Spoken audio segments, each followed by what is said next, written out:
Hello, everybody. Good afternoon. I'm Natasha Duarte, the director of the Composting Association of Vermont, and I am working on this on-farm community scale food scrap and agricultural organic waste management project with my co-trainers, Kat Buxton and Athena Lee Bradley. We're funded by a USDA Rural Development Solid Waste Management grant, and today's conversation is going to be sort of roundtable and pretty free flowing, but I do want to just give a little bit of background before we get going. This is a continuation of the Compost Tea Talks series. So we're not here to talk about compost tea, but it's a play on coffee talks. And today we're going to be talking about agricultural regulations and rules and how they relate to on-farm food scrap composting in particular. We are assuming that most folks have, certainly our partner farmers have some little bit of background knowledge. So we're not going to get into all of the ins and outs. That would be too much to cover in 1 hour, but we have some speakers who are joining us today. We're going to keep pretty high level. They're going to each give a short introduction. We're joined by Stephanie Smith and Laura DePietro from the Vermont Agency of Agriculture, Food and Markets, and Bay Hammond from Vermont Organic Farmers. They're going to each give sort of opening statements or explanations, introduce themselves, and talk about the types of topics that they cover. And then we're really just going to open up to sort of roundtable conversations. We did receive a number of questions in advance when people registered, so we'll try to get to some of those, but we are going to also prioritize the folks who were able to join us live in person. Just a quick reminder of the project goal for those who are not intimately involved with this. Our goal really in this work is to develop sustainable community-oriented composting sites with our farmer partners to manage food scraps, farm residues, manures, and other organics on farms. So really working on closing that nutrient loop within communities and engaging communities as partners with farms. And just a quick non-discrimination statement for the USDA project.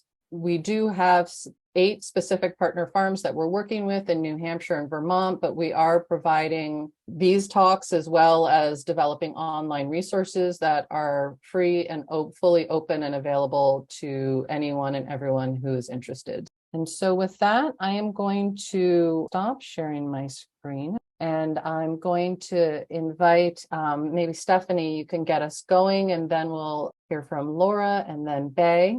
Sounds good.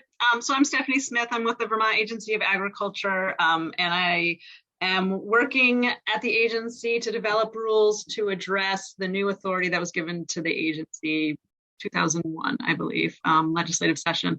And the authority generally is to incorporate as an activity for farming individuals that import food residuals, food processing residuals to the farm for the purposes of composting for use on that farm, or to import compost or import food residuals when those individuals have managed poultry. And so that's a new authority for us. Generally, that authority encompasses, or the goal or the intent is to address potential water quality or environmental issues, as well as a consumer protection piece to ensure that consumers that are either purchasing that compost or food is being grown from that compost, that it meets certain standards and is helpful or it doesn't impact the health of the public. So generally, the agency's rule will, in really broad terms, will address proper composting of food residuals, destruction of pathogens, and appropriately manage contaminants, as well as manage any nuisance conditions that might be a part of that composting activity to ensure that nuisance isn't created. Some of the standards with respect to citing your compost facility, and this is outlined in the law, so this isn't something that needs to be in the rule because it's already outlined, is that you can't locate it in a designated downtown village center, new town center, so on and so forth, unless that municipality expressly allows for that location of that facility, of that type of facility within those areas. Other kind of general siting requirements, definitely the rules will address siting and design, as well as operation and management of the compost facility. We are still in the process of developing those rules. There will also, there may be requirements to manage the materials that come onto the site to ensure that they're clean. Maybe unstaffed deliveries might not be the best way to ensure that your sources are clean. So we might, so these are things to be thinking about as you develop your process. Obviously, killing pathogens is required, and there's multiple ways that you can do that, but ensuring that happens. Testing requirements, potentially physically screening requirements for finished compost, and then obviously record keeping requirements, as well as, because this is a regulation, to ensure public health, safety, and welfare, as well as environmental protection. There will be prohibitions probably outlined, the things that you can't do, to be abundantly clear, as well as enforcement process. So that's kind of generally like what we're doing. And I'm just going to turn it over to the next. I want to introduce Zach Szczukowski. So Zach Szczukowski is a new employee with the agency, and he is going to be assisting in this, and is a ag resource management specialist and inspector. And you may see him come to your farm. So welcome, Zach, if you want to say a couple words. Yeah, thank you, Stephanie. Name's Zach Szczukowski. I was recently brought on at the end of September. Previously, I'd been working in different capacities with the Public Health and Agricultural Resource Management Division within the agency over the past roughly 2 years, working in pesticide programs as well as plant health programs and apiary. So kind of a diverse experience, and working with Stephanie to get this program off the ground, and looking forward to continuing to meet more people and learning more about what are some of the issues and trying to manage these issues, and having these discussions. So yeah, thank you, Stephanie. Thank you. Welcome, Zach. Thanks. Laura, do you want to go next? Sure. I can just kind of introduce myself in the area that I manage for the Agency of Agriculture. So I'm Laura DePietro, and I'm the Director of Water Quality. And so with that, we inspect farms, regulate them under permits or certification. And the main set of rules that we have that would apply most likely to operations that would be involved in this conversation are the required ag practice rules. And so we call them the RAPs. And those already have a couple years ago, there was a carve out from the solid waste rules for some on-farm composting for food processing residuals. And so that was then incorporated into the required ag practices. And so we do regulate that aspect of it, and, just traditional farming, manure, silage leachate kind of composting, vegetable composting on farms. So we have engineering resources, we have grant programs to ensure that water quality requirements are addressed, so that pollutants from any activity such as composting do not get into the waterways. And so we perform inspections, and then we regulate as needed to ensure that people are compliant with those regulations. Another area that doesn't necessarily apply, but I just want you to be aware of the parallels, is what we have is a relatively new program called the Non-Sewage Waste Program. And that is really managed for liquids going to farms that might otherwise be from like the food scrap side of things, right? So going into a manure pit or a digester, we have a program to ensure that farms have storage capacity and nutrient capacity to take on those types of materials. So happy to answer any questions as we go, but those are my areas. Great, thank you. And please do feel free to put any questions that come up for you in chat as we go, but we're going to hear from Bay next, and then we'll open it up for some discussion. Yeah, hi folks. Great to be here, and really, actually, I'm excited to meet all these folks, Laura, Stephanie, and Zach, because I feel like our paths will cross as we go on. I work for VAAFM, and in the VAAFM is a part of NOFA Vermont, and VAAFM is the certifying office. And within the certifying office, we work with our certified producers. And my role here is I do the material review.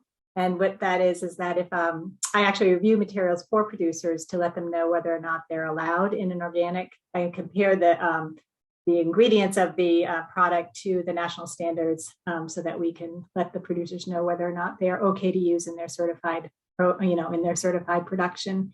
I also oversee the compost and inspections and compost applications as they come in. We do have a compost approval program.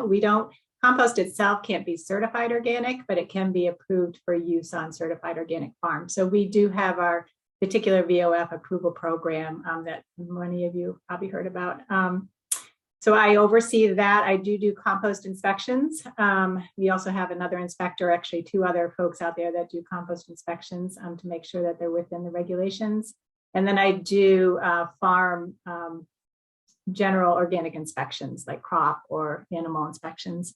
My background, I've been at VOF for only maybe going on 3 years now. My background actually is in farming. I was a crop farmer for a bit and also diversified livestock, where we had an on-farm compost system running. So I've kind of seen both sides of how to use those on farm. And now it's kind of, it's pretty exciting to go out to some of these bigger compost areas that are taking in the community waste and working with them and seeing how we can make sure that they fit into the regulations and that the compost feedstock is within the right regulations for the organic production. So anyway, that's what I do.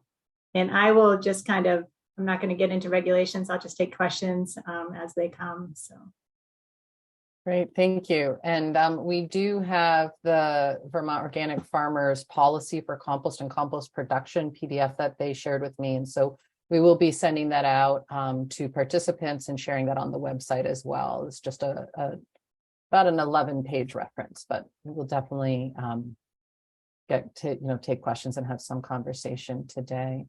So thank you to our 3 presenters. Unfortunately, no one from the New Hampshire Agency of Agriculture was able to join us today, but I have been in conversation with Alan Wyman there and some of his staff and have a bunch of resources. But if specific things come up for New Hampshire, if I can't answer them, we certainly feel free to throw out those questions. And if we can't answer them today, I will certainly follow up with the question asker as well as the New Hampshire Department of Ag or Agency of Ag, sorry, to get those questions answered at a future point. And Paige Wilson is with us today. She's on the steering committee for the project and she's with New Hampshire Environmental Services, but she may be able to also shed some insight into some New Hampshire specific questions. And Bay will likely be able to field questions, or at least the information she can share will be relevant to New Hampshire as well, because they follow the same guidelines and programs. So that sort of approved for use on certified agricultural fields piece is covered for both states today. I think we are a small enough group. If anyone would like to unmute and just ask a question, feel free to raise your hand or just unmute and jump in. And if we end up talking over each other, we can revert to the hand raising and going in turn style. But just to get us going, while folks not seeing anyone jumping up immediately. Oh, did someone just unmute? Is that Ben? Yeah, I did, but then I would put it back on. I don't have a question yet. Oh, okay, great.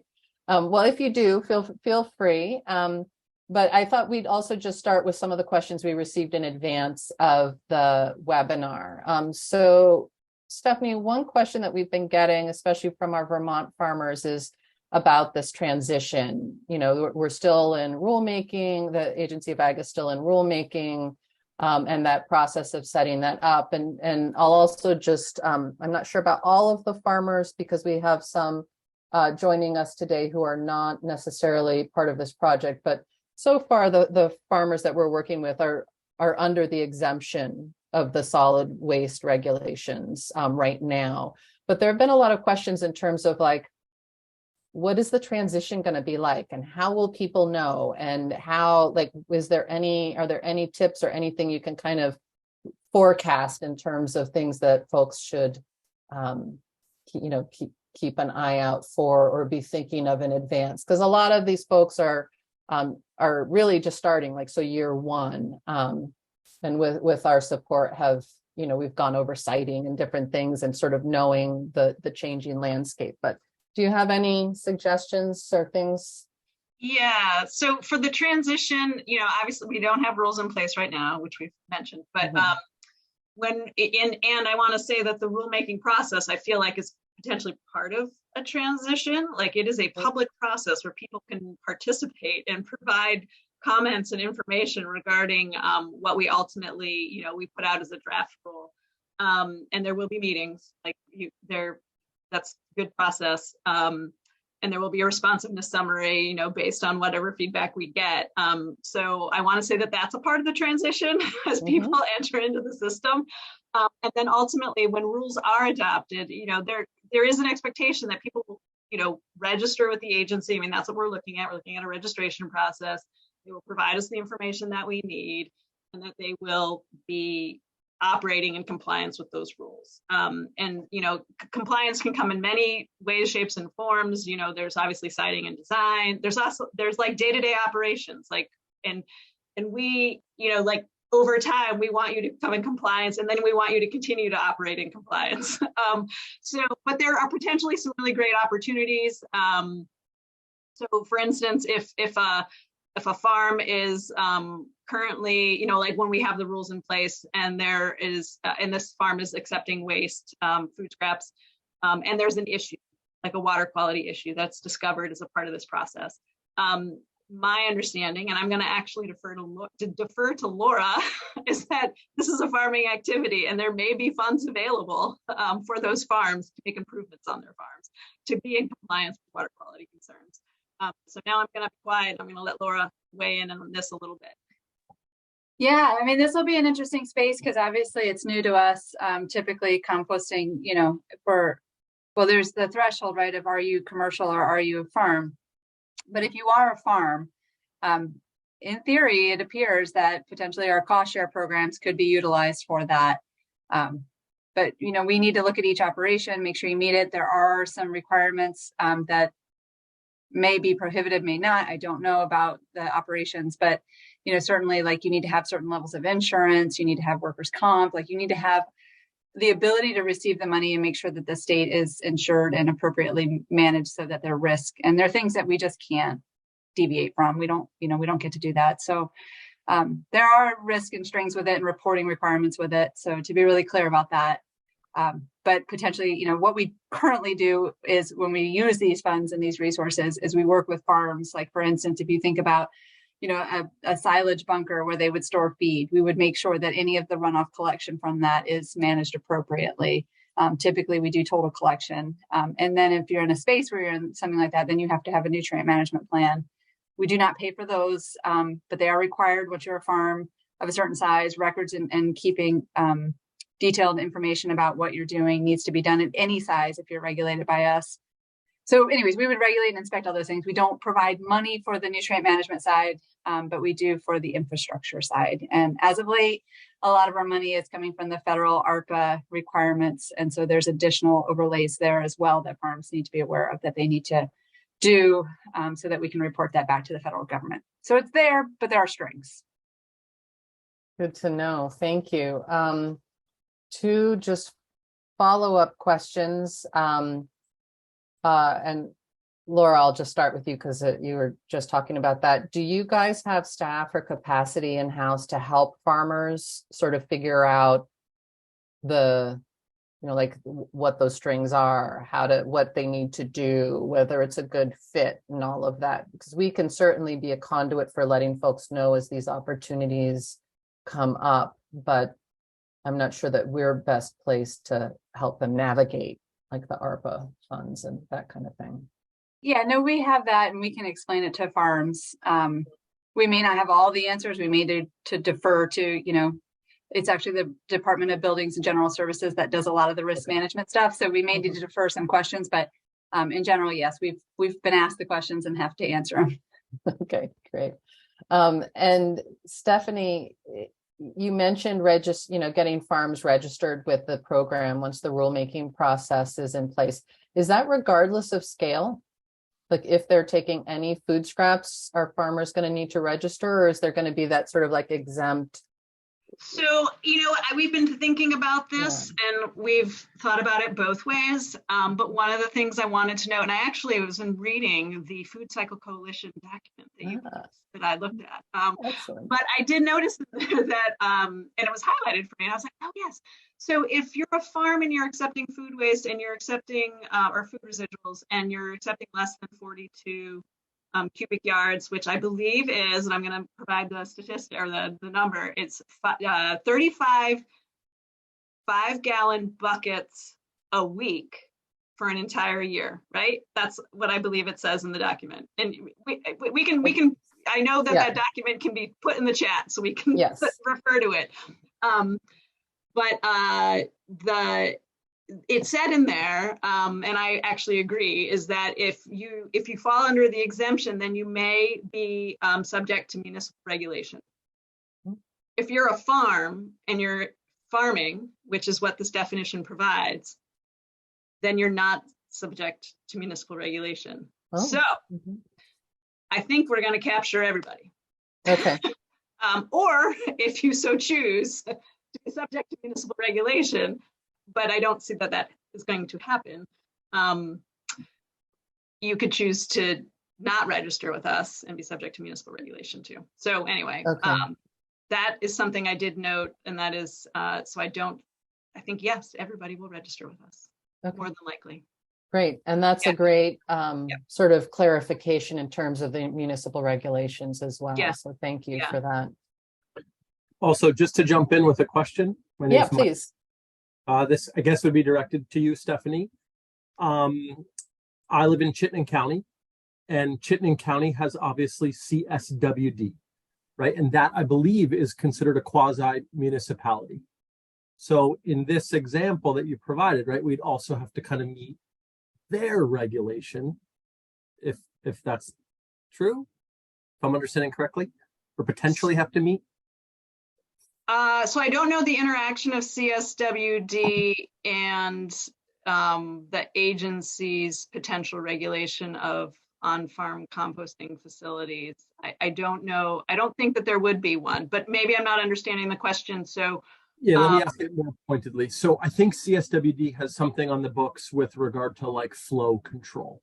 So if they notice a drop in material coming into their sites, I think they have the ability to garner some of that food waste from, I guess in theory, other compost entities, whether that's like a Casella waste collection entity or potentially an on-farm collection entity. So I'm just curious how that would mix with what you're saying, right? Like part of this to me seems like what was shared earlier about can't be located in a town center or. As far as the CSWD garnering or requesting food residuals in order to maintain some standard of work that they have. Excuse me for a second. Apologize. I don't know. I don't know the answer to that. I can't provide an answer. I don't have enough information. So if I can just jump in, Mike, I'm not familiar with anything about that, but Ben Gauthier is on the line as well. Not to put you on the spot, Ben, but if you can contribute to this, but I'm assuming are you a farmer, Ben? I mean, sorry, Mike? Former farmer. Former. I refer to it as like I'm on the wagon, I believe. Farmer in recovery. Excellent. So I have never heard, I'm in Chittenden County as well. I work with CSWD, and this strays a little bit into the potentially the solid waste management rules, which is why I sort of highlighted Ben. And Ben, I see you've unmuted, but I've never come across CSWD sort of commandeering food scrap flow. Yeah, there's nothing, I'm not familiar with their bylaws word for word, but there's nothing that I'm familiar with in terms of their structure that has any flow controls as we think of them. Where it might show up is, at least from a solid waste standpoint, if you're a facility that's operating within their region, then you need to be represented in their SWIP, their solid waste implementation plan, and they have a process for that. And basically what that is it's it's a review where their board looks at your processes and how you're managing those wastes and just tries to see if it's in conformance with their solid waste implementation plan measures, so that it's sort of in congruence with what they've outlined as the goals of their region and how they want waste managed. Beyond that, the only other thing I can think of only applies to stuff that's going to anaerobic digestion, stuff that's generated in their region that goes to anaerobic digestion. That's the only other thing, but it's not really a flow control. It's more of a closing a loophole. So I don't think, at least in my understanding, I don't think there's anything like that. But I'll look into it after this meeting and get back to Natasha if I'm wrong about that, so she can follow up.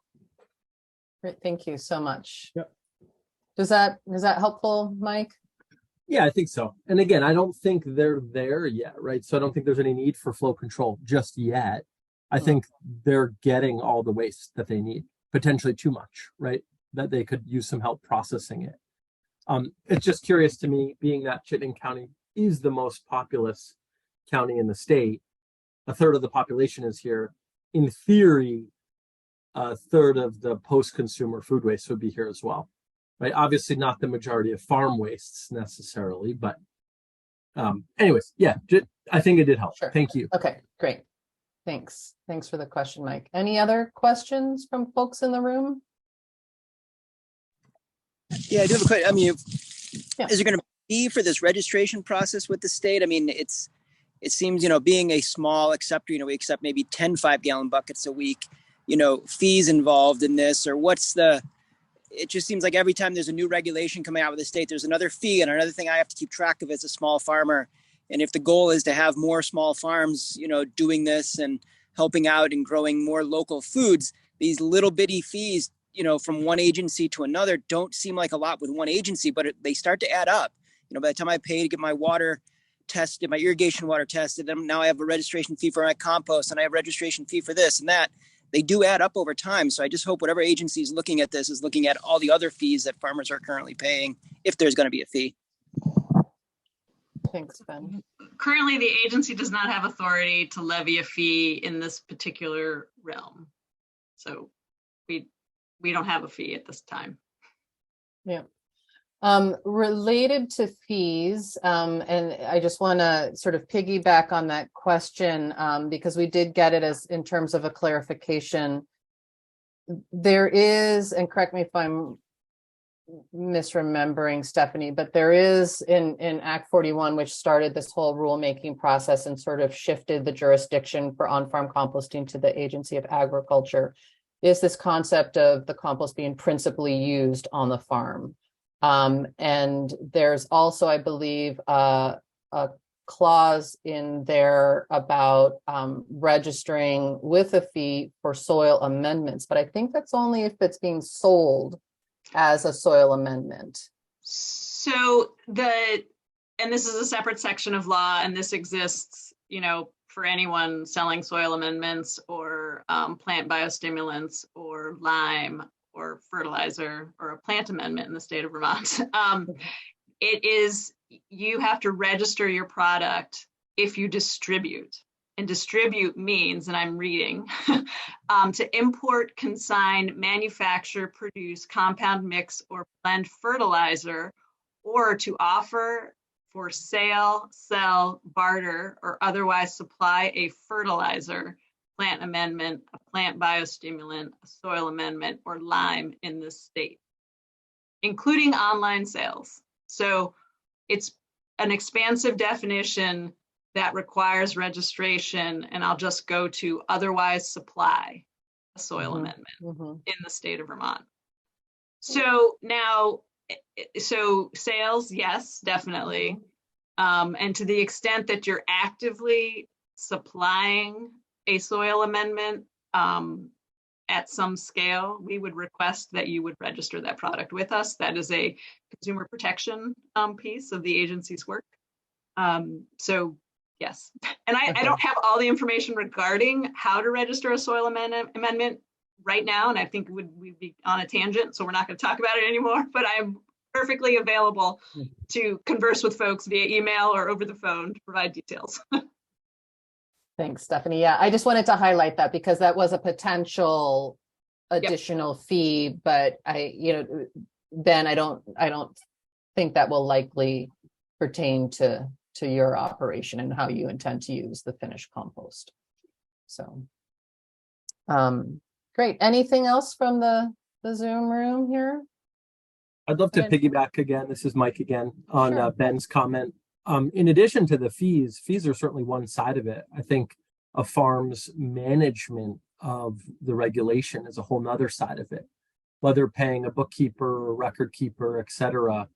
I think we do need to be mindful of the processes that we put in place. Like composting is a pretty active process. There's different sides of it, different bulk substrates to start with, but there's a lot of pieces here. And I think to the point Stephanie brought up, I mean, 5-gallon buckets a week is next to nothing in the scheme of things in terms of food waste. So almost any entity at scale is going to not qualify for that exemption. If there's certainly like a public collection or an on-farm drop-off of compost waste. I'm curious about like things that we can do. If I understood correctly, water quality was one of the biggest issues. And I think this goes to maybe some of the comments that Laura made. If we can take steps to assure as farmers or compost producers, 35, thank you, Sawyer, 35 5-gallon buckets, regardless, that's not that many. That's 150 gallons a week. That's really, that's 5 big garbage cans, if you will. Not that much in the scheme of things, but I wonder about whether it's indoor compost sheds or locating some part of the composting process under a roof. So whether it's a greenhouse roof, right? Ben, you've got one in the background, clearly a high tunnel. I wonder if there's opportunities here to ensure that we are using best practice, protecting the watershed, and any neighbors, if you will, any wells, and also producing a quality product, right? Whether for use exclusively on farm or for use to be sold. Sure. So just a little context. Part of what this project that the Composting Association of Vermont is leading, Mike, is doing is actually providing that technical support, everything from siting to best management practices. So directly addressing, as you said, helping our farmer partners, ensure that they're managing their composting process from intake to all the way through the process to finished product. In a way that does not negatively impair water quality or neighbors or create nuisances. So I just wanted to have that as the sort of frame for part of this conversation. And I also and then Laura, I'll pass it to you if you want to comment on the water quality piece. But I also just wanted to underscore that what this project is really about is this community-oriented approach, and it's a very decentralized approach. And so it's looking at a way to incentivize and work and support farmer partners with their communities to have these sort of micro closed nutrient loops within their community, which has a whole lot of benefits. But it may seem like not a lot in an independent piece, taking, whether it's 5 or 35 5-gallon buckets a week, that replicated and multiplied across, Vermont and New Hampshire as well, actually can have a significant, can significantly contribute, I think, to our state's overall organic management system. So it's not that any one farmer is necessarily in direct competition, so to speak, with commercial composting. And I also would say that I'm not sure that all of the farmers participating, some goals are to certainly grow and expand, likely into needing some kind of, registration or certification as a compost facility. But it's also, many of our partners, that's not their goal. They're looking to meet their nutrient needs and the needs of their communities on a really local scale. So I just wanted to add that to the conversation as well. But Laura, sorry. Go ahead, Mike. Oh, Ben. Ben. Yeah. We had mentioned like, having some, to prevent contaminants, having it staffed and, and I think when we're talking about small farmers like us, there is no way I can staff my drop off. Right now we work with our people. We know the people are composting. I could never do that. It would bank, we just couldn't afford it. And even data collection, I think, Mike, you mentioned that, I'm out working on my compost pile and I'm like, oh, I got 5 buckets here. When I get back in the house, I got to write that down. But between the compost and the house, I got to stop and do this and do this and do this. And then it never gets, so even the record keeping for small scale stuff can be really difficult. It's not, if I take an hour of my farming week to do record keeping, not that I'm against keeping good records and I know exactly what's going on, but I know everything that has gone in that compost. But, to keep actual like computerized records and all that stuff, that's an extra hour or so a week. We got to be careful when we create regulations that we're not creating not only the cost burden, but also the time burden. We did the simple thing of just having our CSA members wash out their own buckets instead of me washing them out. That saves me an hour a week. That's an hour a week I can grow food. So little things like that, I think when we're writing regulations for some big commercial place that's taking a lot of stuff, that's easier. But the smaller folks, I think we got to be very careful about not only the hidden costs that are in time for farmers. Yeah, thank you for that, Ben. Stephanie, I see your hand up. We'll go to you, but then I also want to hear from Bay a little bit in terms of the record keeping required for creating compost approved for use on certified organic, because that's even like another layer, right? Yeah, but Stephanie, go ahead. Yeah, I totally. I'm hearing you, Ben, and that's why we're excited to be here in this process. So thank you for providing those comments. And it is possible that we may have further discussions to ensure that we are able to meet, smaller farmers where they're at when they actually have knowledge and ability to demonstrate to the agency that the materials that they're receiving are clean. And are working for them. Like, we're not going to discount a process coming from a farmer. And then we may come in and check and say hello and see how it's all going, and try to provide guidance if necessary. So I hear you. Thanks. We're excited to be here too, Stephanie. So thank you for this opportunity, right? Like on the farm side of it, we want to do this and we want to do it well. We just also, are sharing our side of it, which is the burden, some costs, but also the time management. Yeah, and I think another good example of this is like, I paid for this big, thing to cover my compost, to keep the rainwater out of it. I don't know if I'm on right now. To keep the rainwater out and all that stuff. And then suddenly I get into my compost and it's like dry on the bottom. It was like dry. So I'm like, oh my goodness, I covered it too much. And I don't want to use my irrigation water on it. I'd rather just use rainwater. So I think when we're looking at big scale stuff versus small scale stuff, there is no runoff off my compost at all. And especially as we get drier weather, my compost dries out over the weeks because we don't get rain anymore. And then we get a big rain event, but the compost soaks all that up. So I think building regulations around previous climate strategies versus now is also has to be looked at, because I don't even think I need to cover mine ever. And I don't think I'll ever get leachate out of it. So I think we have to, that's another thing that I've noticed just in my, this summer of really looking at taking food scraps. There's nothing coming out of it. So. Yeah. And Ben, correct me if I'm wrong, but did you set it up so you had the ability to remove the cover as well?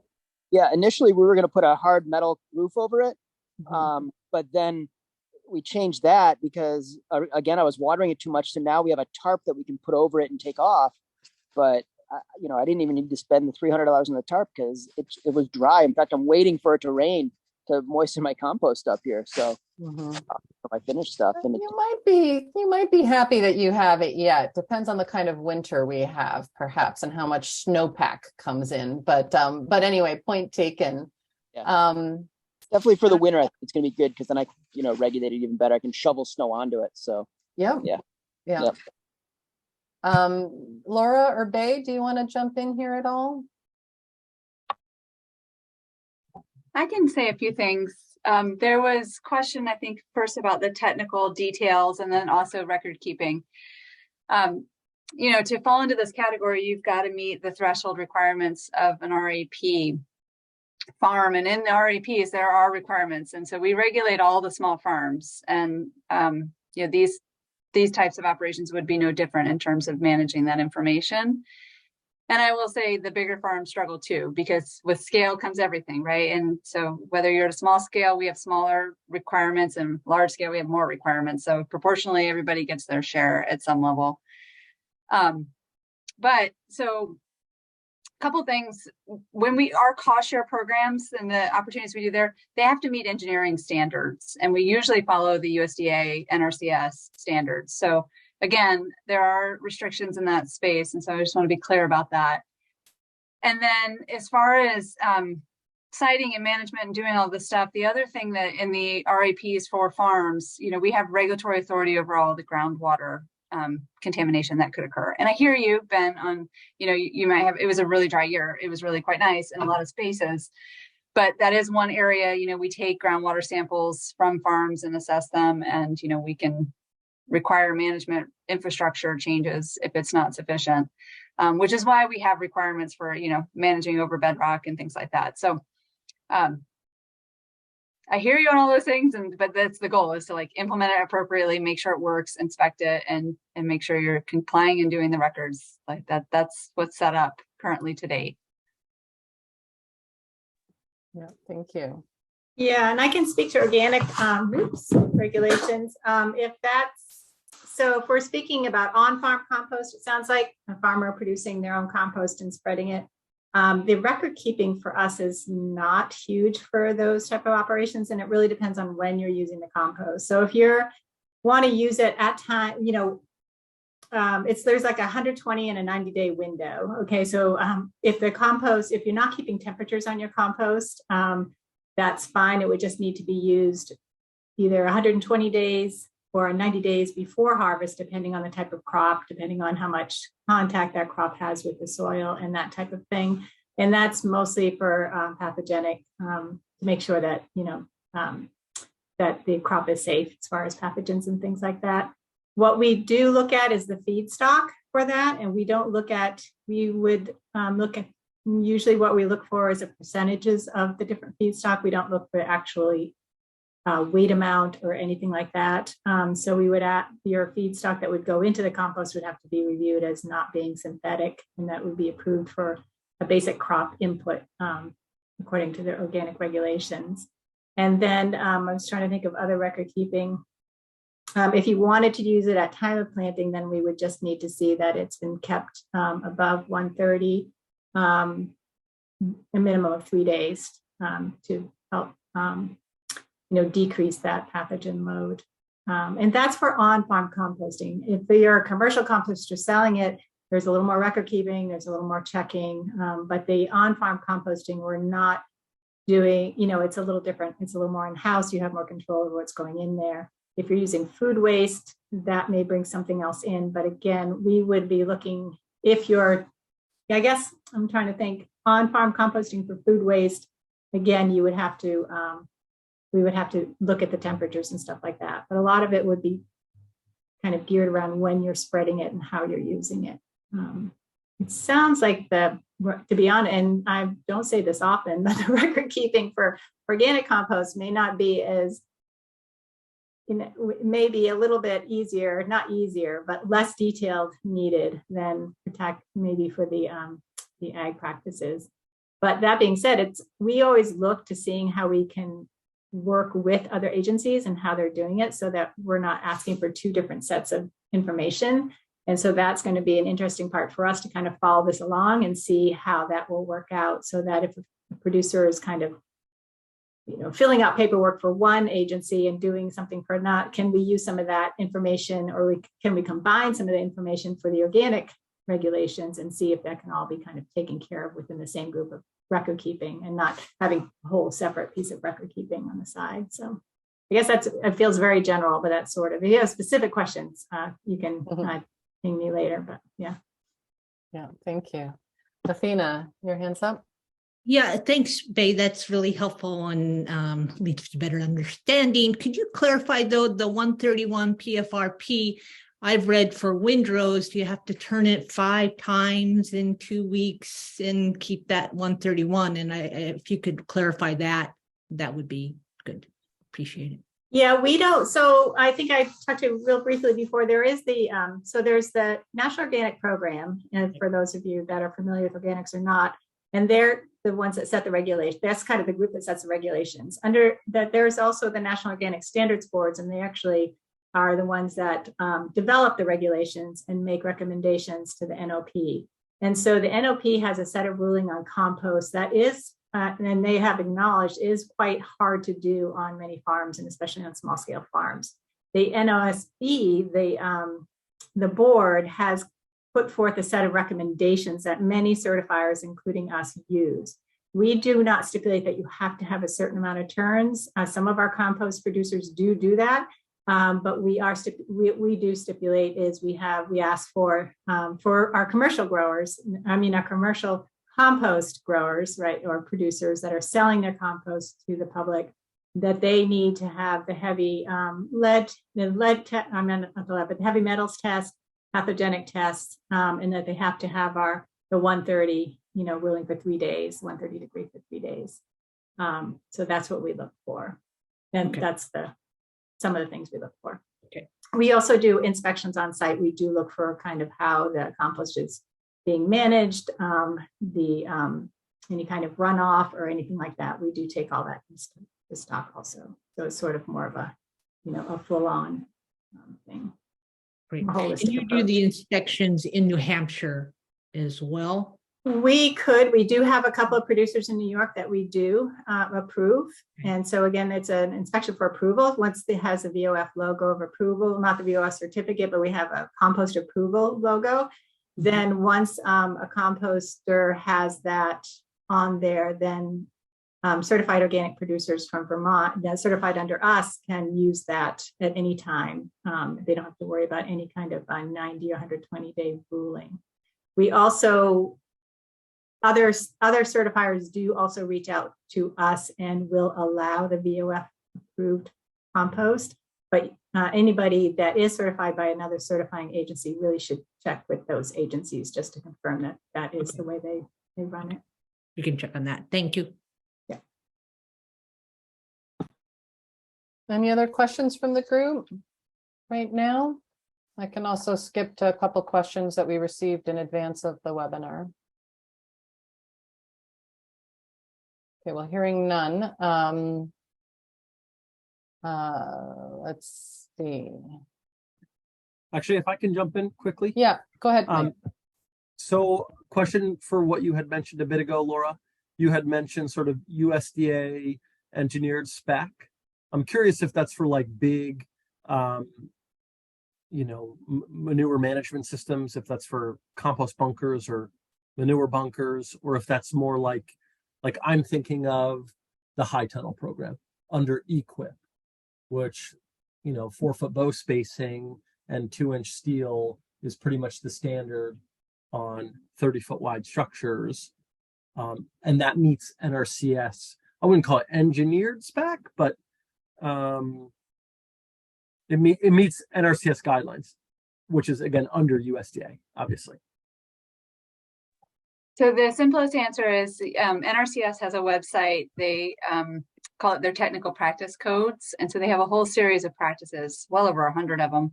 And if you go there, you can see the requirements of each one of those practices. So depending on whichever practice would be needed on the farm, that's where we would go to look at the standards that would apply, regardless of farm size.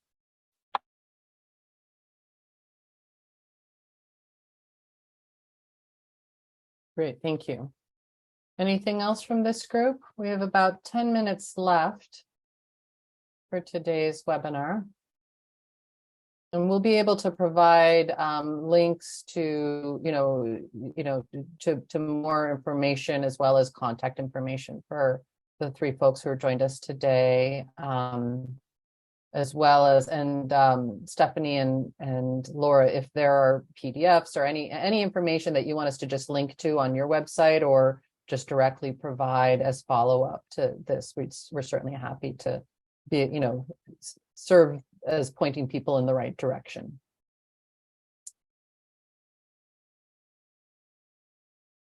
All right, well, we're gonna take, sorry, I was just in the chat. So one more question, and I think Stephanie, this is likely for you, was just around, just to come back to anxiety perhaps around the changing rules, we'll just call it. Whether they're going to be, or whether you anticipate that there will be rules around, we've already a little bit about like whether it's, staffed drop-offs or pickups, or the Agency of Natural Resources for Solid Waste has some different guidelines and rules around the collection side of food scraps and food residuals. And there's just was some curiosity as to whether that's, there's going to be sort of parallel things, and if that's also going to be dependent on volume. Relative to collection of like things that are being brought on to a farm. So whether it's collected at a farmer's market or on farm in different ways, if there will be a process for that as part of. I suspect the agency will pull together like whatever kind of outreach we can that mirrors and or supports work by the Agency of Natural Resources or solid waste districts, because there's lots of people in the space with respect to source separation. Mm-hmm. But we, but we don't regulate the source separation piece. Not the source separation, but the actual collection of or transporting, a tote of food scrap or a cart of food scraps back from a farmer's market to like the actual physical transportation or collection. No, we don't have any authority. Yeah. Okay. Over transportation of I wasn't sure if that was part of that. Okay. So any folks, I don't remember who asked that question, but we did discuss that during the webinar that was recorded and is available on our website with the solid waste regulations in terms of that. So we can refer back to that. And in terms of source separation, by and large, what we've found is that when it's relational and community oriented, there tends to be much better source separation. Not perfect, as some of our farmers can attest, but people are much more aware of, I'm bringing this to a farm who's growing the food that I'm then buying. And so it seems to be a very different model of supporting source separation, which for those of you who aren't sure of that language is separating non-compostable materials from the actual compostable food scraps or food residuals. And so the community-oriented model seems to be, and data nationwide and internationally actually supports this, much more successful in terms of cleaner streams being produced for on-farm use. Again, it's not perfect, and that can fall apart a little bit with scale, but that is one of the plugs, I guess, for this approach in terms of engaging farmers and not having them have to. That was one of the concerns that many of the farmers we spoke with had in terms of how much trash they might be importing into their farm with this. So would anyone like to, we just have a few minutes left, either final comments from Stephanie, Laura, or Bay, or any final comments or questions from folks in the room? If I could just say one more thing, I want to put it out there that we're in the process of developing things, and it continues to change. So I know I provided a copy to Natasha probably over a year ago, or almost about a year ago now. Of this a little rusty. Yeah, I know. So it continues to evolve. I just want to let folks know that, and that we are, we want your input and we want your information and your comments. And so I just want to encourage people, we can work better together. So those on this call that want to reach out and share their thoughts, please feel free to do so. Thanks. Yeah, and CAV is also, the Composting Association of Vermont is also really happy to play that conduit and send out announcements, so people don't necessarily have to, be looking everywhere for it. And I was also thinking, Stephanie, that for the Vermont side of things anyway, because this doesn't really impact New Hampshire, once, if you'd like us to host again, specifically when the next round of, when you're actually looking for more input on rules, we'd certainly be happy to do that as well, and just help be that bridge, especially with some of the smaller farmers. Thank you. Yeah. Well, thank you, Stephanie, Laura, and Bay for joining us, and my co-trainers, Kat and Athena, and all of the farmers and other folks on the steering committee, and Ben from ANR, who were able to join us today. It's really helpful to have these conversations, and just, this is how we all can work together to do hopefully a little bit better in our work, in our shared work. Well, thank you, everybody, and we'll close with that. Thanks, everybody. Thanks. Thanks all. Everybody, bye. Thanks for joining.